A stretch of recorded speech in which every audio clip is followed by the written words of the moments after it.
At 6:42 on a Tuesday morning, your 401k balance reads $1,003,482. You stare at the screen from the driver's seat of a 10-year-old sedan in the employee parking lot. Then you refresh it. The number is still there. For 27 years, money has disappeared from every paycheck before you could spend it. Your employer added matching contributions. You increased your percentage after raises. You kept contributing through recessions, reorganizations, layoffs in other departments, and years when retirement felt too far away to be real. Now the account finally begins with a 1 and contains 7 digits. At 6:43, your supervisor sends a text. Any chance you can cover Saturday? The parking lot still smells like wet asphalt. Your tires still need replacing. The coffee in your travel mug still came from your kitchen because paying $4 for it on the way to work has always bothered you. No alarm sounds when you become a millionaire. There is no confetti. No private banker calls. Nobody at the plant looks through your windshield and realizes what happened. You lock your phone, grab the lunch container you have used for 6 years, and walk inside. By 7:15, you are reviewing maintenance schedules for a packaging line that keeps shutting down without warning. A technician complains about overtime. Someone else mentions that his rent increased again. You listen without saying anything about the number on your phone. At lunch, 2 coworkers argue about whether repairing an old car is smarter than financing a new one. You look through the break room window at your own sedan. Yesterday, you were worried about the cost of 4 new tires. Today, you have more than $1 million in a retirement account. You are still worried about the tires. That afternoon, your supervisor walks past your desk. Did you see my message about Saturday? I did, you say. Let me check at home. He nods and keeps walking. To him, nothing has changed. The uncomfortable part is that you are not yet certain anything has changed for you either. That evening, Erin is at the kitchen table sorting mail when you place your phone in front of her. She sees the balance. Then she looks at you. Oh, she says. It is not disappointment. It is the sound someone makes when a distant idea suddenly becomes real. You expected a bigger reaction. Maybe laughter. Maybe a long hug. Maybe the two of you opening the bottle of wine that has been sitting above the refrigerator since your anniversary. Instead, Erin studies the screen again. Does this change what we can do, she asks, or just what the screen says? It is the correct question, and you do not have an answer. Your household has $41,700 in checking and savings. You still owe $87,600 on the mortgage. Erin works part-time at the public library, earning about $28,000 a year. Your household spending has settled near $67,200 annually. None of those numbers changed at 6:42 that morning. The $1 million is not sitting in a checking account. You cannot casually move it onto a debit card. Most of it entered the 401k before income taxes were paid, and the account was built to finance decades of retirement, not one dramatic weekend. For years, you imagined $1 million as a finish line. But a finish line is supposed to tell you that the race is over. This number creates more questions. Can you stop working? How much can you withdraw? What happens to health insurance? What if the market falls next month? What portion of the balance will eventually go toward taxes? You do not post a screenshot online.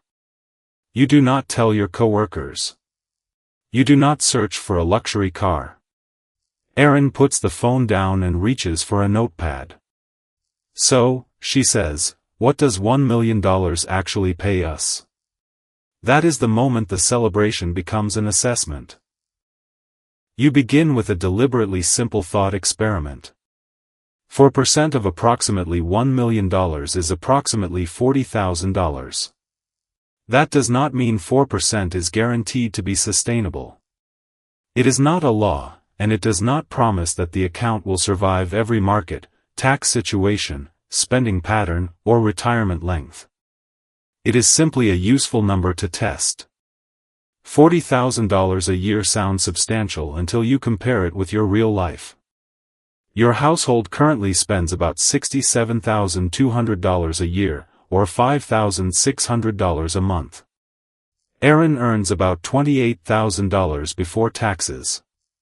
Add her income to a hypothetical $40,000 withdrawal, and the total appears close to your current spending. But the comparison is misleading. Both income figures are gross. The spending number represents money that actually leaves the household. Traditional 401k distributions generally create taxable income. And leaving your job would mean leaving the employer health plan that currently covers both of you. You are 58. Medicare usually begins around 65, which means you may need to finance approximately 7 years of health coverage through another source. Social Security retirement benefits cannot begin at 58. They may begin as early as 62, but starting before full retirement age generally reduces the monthly benefit. The mortgage payment does not care that your account crossed 7 figures. Neither do property taxes, groceries, auto insurance, utilities, home repairs, or the support you sometimes provide to an aging parent. Access creates another complication. Because you would be separating from this employer after the year you turn 55, a federal exception to the additional 10% early distribution tax may apply to qualifying distributions from this employer's plan. But an exception is not a universal permission slip. The plan's distribution rules and the tax consequences still need to be checked before you depend on that money. The account made you a millionaire. It did not automatically make retirement affordable.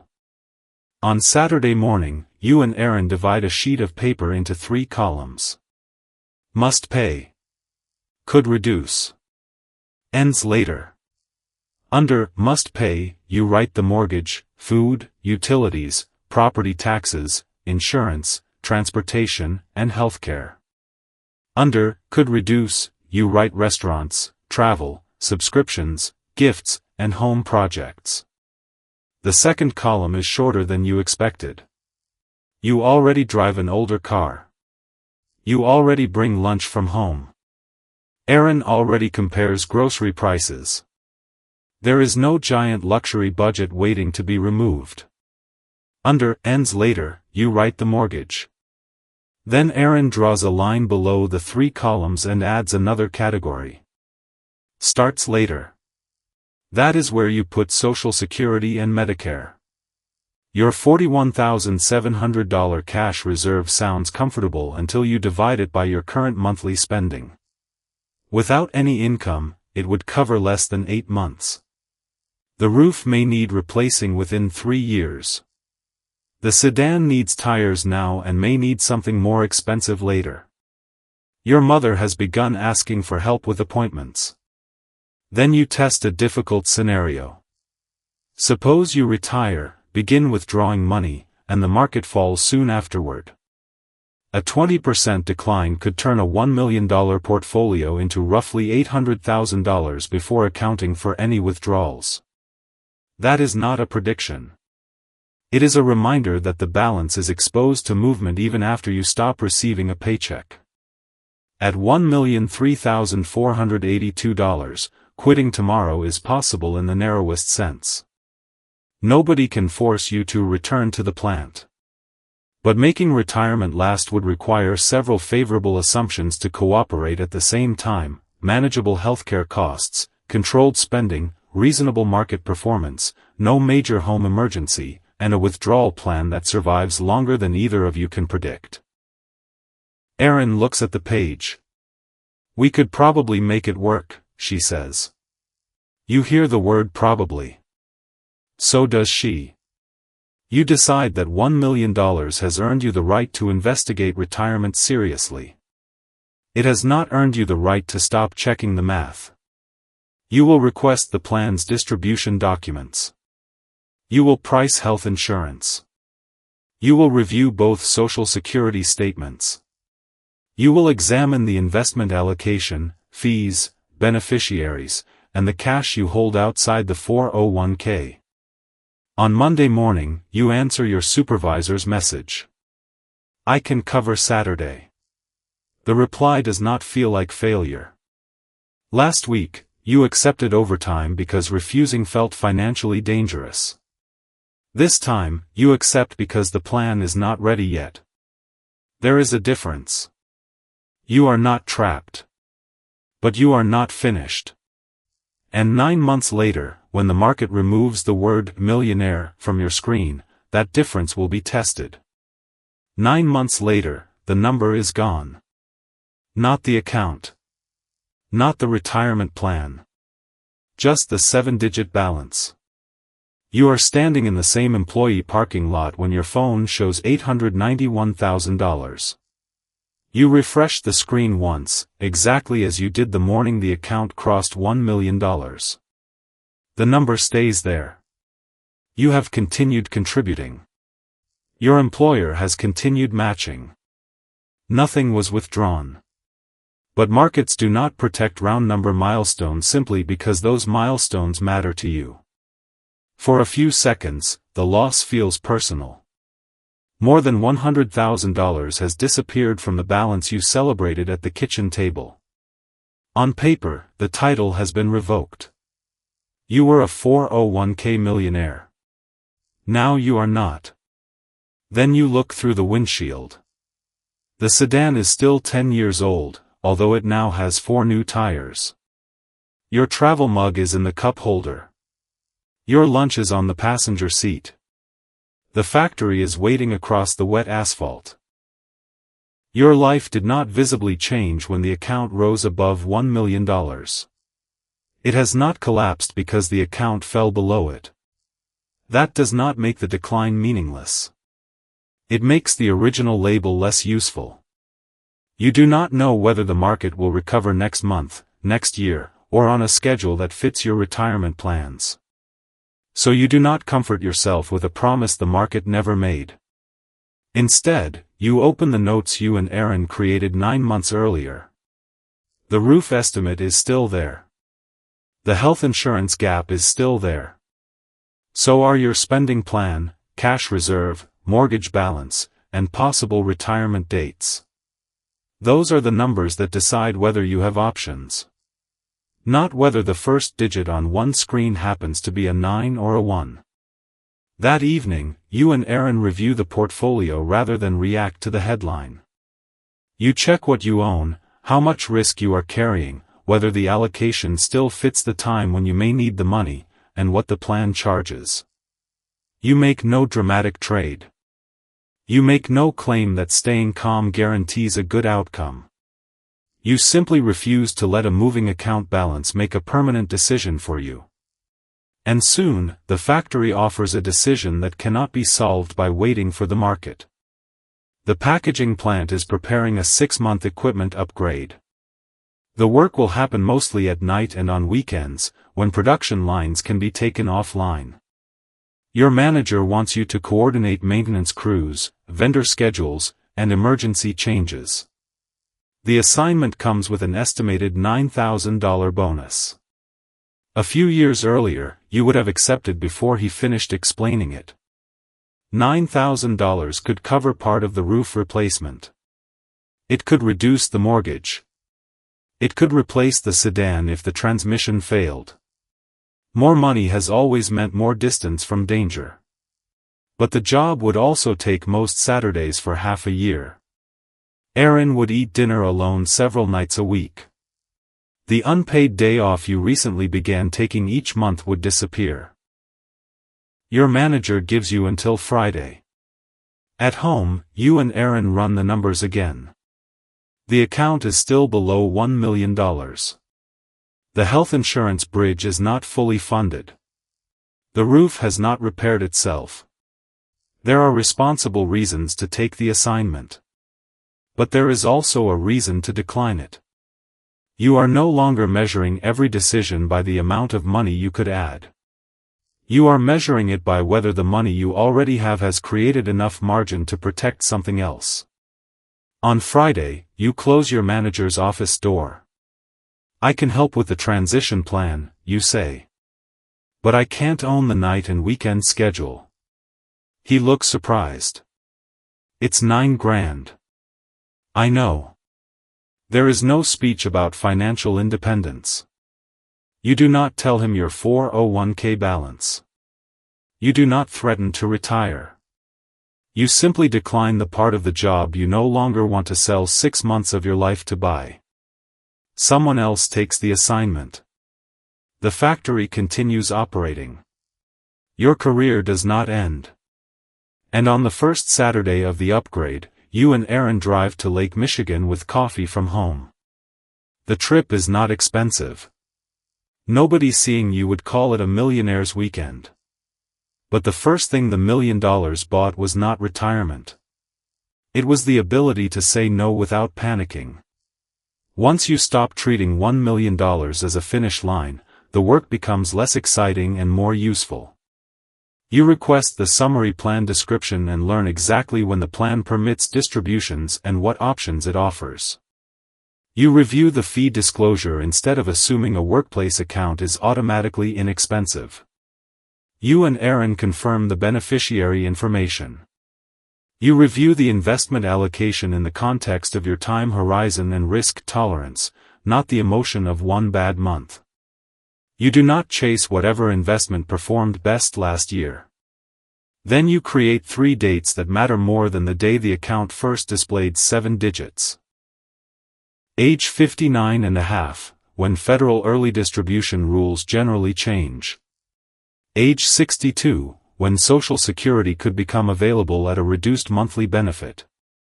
Age 65, when Medicare eligibility usually begins.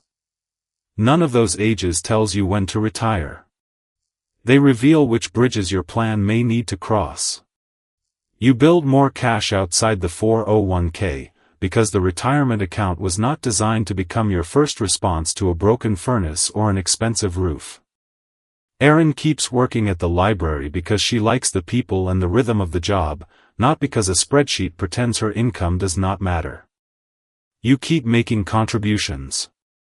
You keep the old sedan. When the tires needed replacing, you paid cash and bought good tires rather than the cheapest set.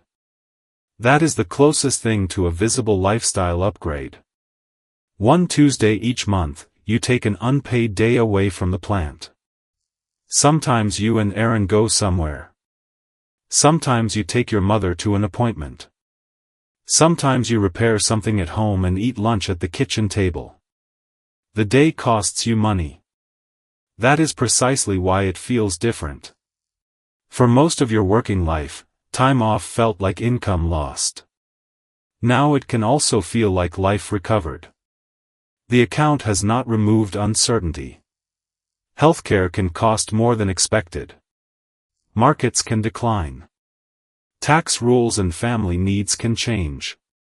Either of you could live much longer than a neat projection assumes. But you no longer need the balance to promise certainty. You need the plan to create margin. 1 year after the morning your 401k first crossed $1 million, you park in the same section of the same lot. The balance has moved several times since then. Some months made you a millionaire again.